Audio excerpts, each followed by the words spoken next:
Saudari-saudaraku yang terkasih, berjumpa kembali bersama saya, Inspirasiku di Antara. Renungan harian Sabtu 22 Januari, pekan biasa yang kedua. Semoga di akhir pekan ini kita semua bersama keluarga, komunitas kita selalu dalam keadaan sehat, tetap baik, dan bersemangat. Marilah saudari-saudaraku yang terkasih, kita mengawali renungan kita dengan tanda kemenangan Kristus. Dalam nama Bapa dan Putra dan Roh Kudus. Amin. Allah Bapa yang Maha Kudus, Yesus Kristus telah mengorbankan diri karena taat kepadamu. Anugerahkanlah kebijaksanaan-Mu agar kami memahami pengorbanan putra-Mu dan melaksanakan perintah kasih-Nya dalam hidup kami sehari-hari. Sebab Dialah Tuhan pengantara kami yang bersama dengan Dikau dalam persatuan Roh Kudus, hidup dan berkuasa Allah sepanjang segala masa. Amin. Dalam nama Bapa dan Putra dan Roh Kudus. Amin. Inspirasi kita hari ini dari Injil Suci menurut Markus bab 3 ayat 20 sampai 21. Marilah kita baca bersama-sama dan kita renungkan. Sekali peristiwa, Yesus bersama murid-muridnya masuk ke sebuah rumah. Maka datanglah orang banyak berkerumun pula, sehingga makan pun mereka tidak dapat. Waktu kaum keluarganya mendengar hal itu, mereka datang hendak mengambil dia, sebab kata mereka, ia tidak waras lagi. Demikianlah sabda Tuhan. Terpujilah Kristus. Saudari-saudaraku yang terkasih, sabda Tuhan hari ini begitu singkat. Namun kiranya pesan yang mau disampaikan oleh Yesus dalam sabdanya hari ini mau mengajak kita untuk semakin menghayati panggilan hidup kita sebagai murid-murid-Nya. Bacaan Injil sepanjang minggu ini menampilkan berbagai sikap terhadap Yesus. Orang Farisi dan kaum penjaga hukum Taurat sangat menentang, bahkan ingin membunuh Yesus. Para murid sering heran akan perkataan dan perbuatan Yesus.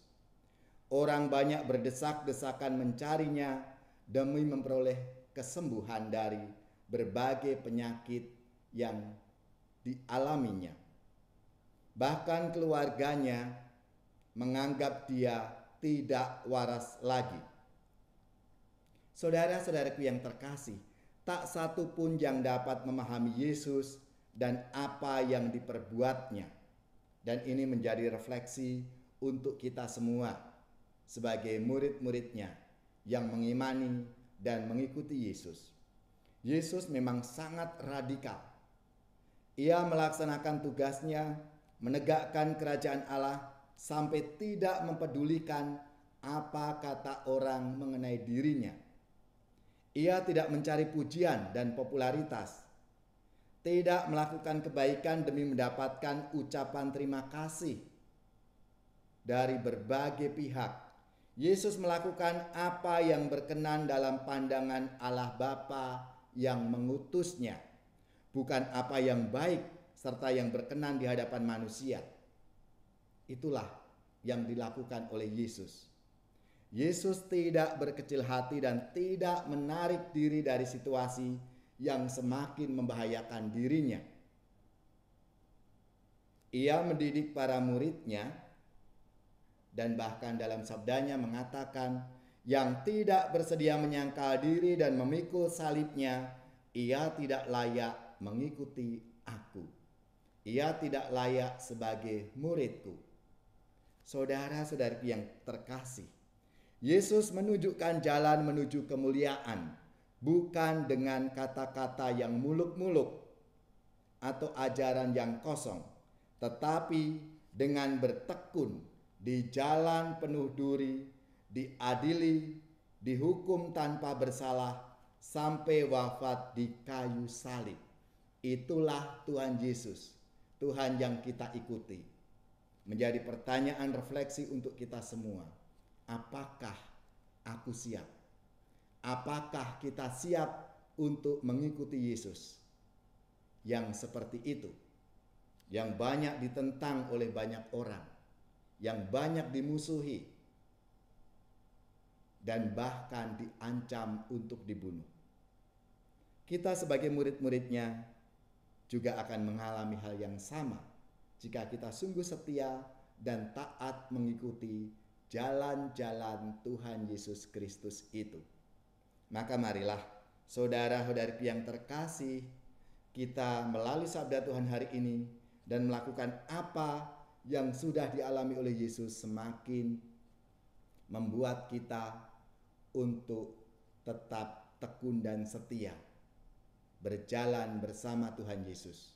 Kita harus yakin, kita harus percaya, karena bersamanya kita akan bisa dan akan menjadi saluran rahmat dalam hidup kita untuk orang lain, lebih-lebih mereka yang belum mengenal Tuhan Yesus.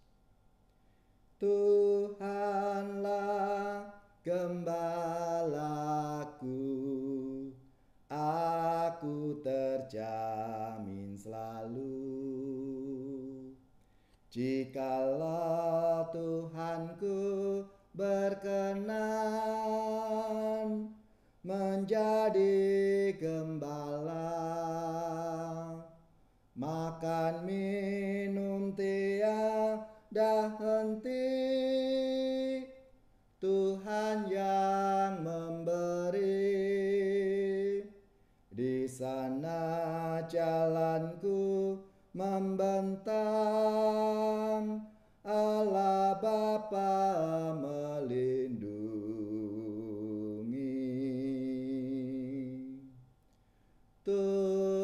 Tuhanlah gembalaku,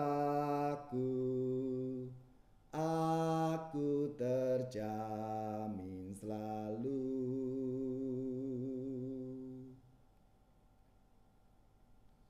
Semoga saudara-saudari sekalian, keluarga-keluarga, komunitas kita, orang-orang yang kita doakan, mereka yang sakit, yang menderita, seluruh tugas, belajar, pekerjaan, usaha serta karya pelayanan kita dibimbing, dilindungi dan diberkati oleh Allah yang Maha Kuasa, Bapa dan Putra dan Roh Kudus.